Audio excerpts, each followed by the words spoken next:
gómìnà àná ní ìpínlẹ̀ Kaduna Malam Nasir El-Rufai ó mà ti tú àṣírí Fúlàní tí ó fẹ́ gba ìjọba kúrò lọ́wọ́ ààrẹ Bọ́lá Tinubu tó bá ti parí ìjọba ọdún mẹ́jọ ẹ̀. ìyẹn ẹni tí ó fẹ́ di ààrẹ orílẹ̀-èdè lórí ọdún 2031 tí sáà méjì ìyẹn sáà ọdún mẹ́jọ ààrẹ Bọ́lá Ahmed Tinubu yóò parí, tó sì ní ẹni náà òun gan ló ń gbógun ti òun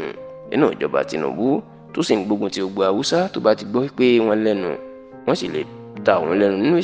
nínú ètò ìdìbò ọdún 2031 tó wù òun láti di ààrẹ orílẹ̀-èdè Nàìjíríà. kì í ṣe tuntun mọ́ pé ọdún 2023 yìí ni wọ́n dìbò fún ààrẹ Bọ́lá Ahmed Tinubu. bí ó bá sì fi di ọdún 2027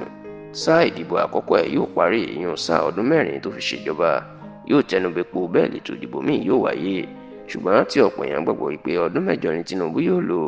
èèyàn pé ó fẹ́ lójú ààrẹ tí kò ní fẹ́ parí ọdún mẹ́jọ, èyí tó túmọ̀ sí pé bí Tinubu bá jáwé olúborí nínú ètò ìdìbò ààrẹ ọdún 2027 ó lọ́dún 2031 kó tó di pé ó gbé ìjọba sílẹ̀. ṣe é sì mọ ìwà àwọn olóṣèlú, bí nǹkan bá fẹ́ ṣe látọ̀dún mẹ́wàá àwọn tí ń mú rẹ̀ lẹ̀ wọ́n ti ń sáré tó lẹ̀. ní báyìí àwọn tí yóò ṣe ìjọba lọ́dún bíi 6 sásìkò yìí, ìyẹn lẹ́yìn tí sáà ọdún mẹ́jọ Tinubu bá pé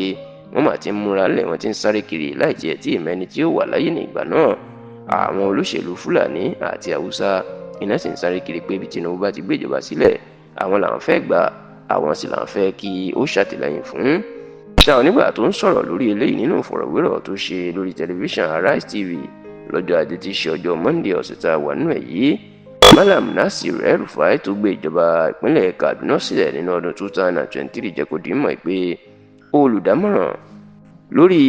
ọ̀rọ̀ ètò ààbò fún orílẹ̀-èdè yìí, ìyẹn National Security Adviser Malam Nuhu Ribadu ọmọ bíbí ìpínlẹ̀ Adamawa, ó ní òun gan ẹni ó fẹ́ gba ipò lọ́wọ́ Tinubu tó sì ti ń sáré kiri láti jẹ́ kí èròǹgbà ẹ̀ wá sí ìmúṣẹ. Malam Nasir El-Rufai wá tú àṣírí pé nítorí ẹ̀ gan ni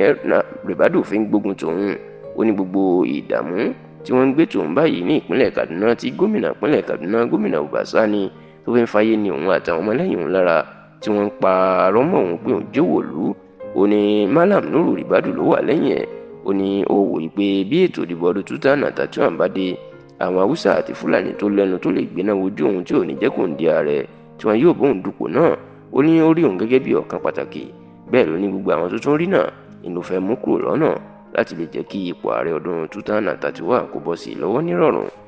lẹ́yìn tí El-Rufai tó tú àṣírí yìí láriwo lámà sọ, ṣùgbọ́n Nuhu Ribadu tóun náà ti dupò ààrẹ orílẹ̀-èdè rí ní àsìkò tó wà nínú ẹgbẹ́ òṣèlú ACN ti ààrẹ Bọ́lá Ahmed Tinubu, inú ti jẹ́ kó di mọ̀ pé kò sóòótọ́ ọ̀rọ̀ nínú ọ̀rọ̀ tí Malam Nasir El-Rufai sọ. ó ní àhesọ lásán ni ó ń sọ. ó lóun ò sọ fún ẹnikẹ́ni rí tàbí gbé ìgbésẹ̀ kankan rí pé òun yóò ṣe ààrẹ lọ́dún 2031. bẹ́ẹ̀ ló ní tó kàn òun báyìí kò ju ọ̀rọ̀ Nàìjíríà, ọ̀rọ̀ ètò ààbò Nàìjíríà àti bí ààrẹ Bọ́lá Ahmed Tinubu ọ̀gá òun tó gbòòrùn ṣiṣẹ́ bí yóò ṣe ṣe àṣeyọrí tọrọ ètò ìdìbò ọdún 2023 kò kàn òun tàbí wà lọ́kàn òun.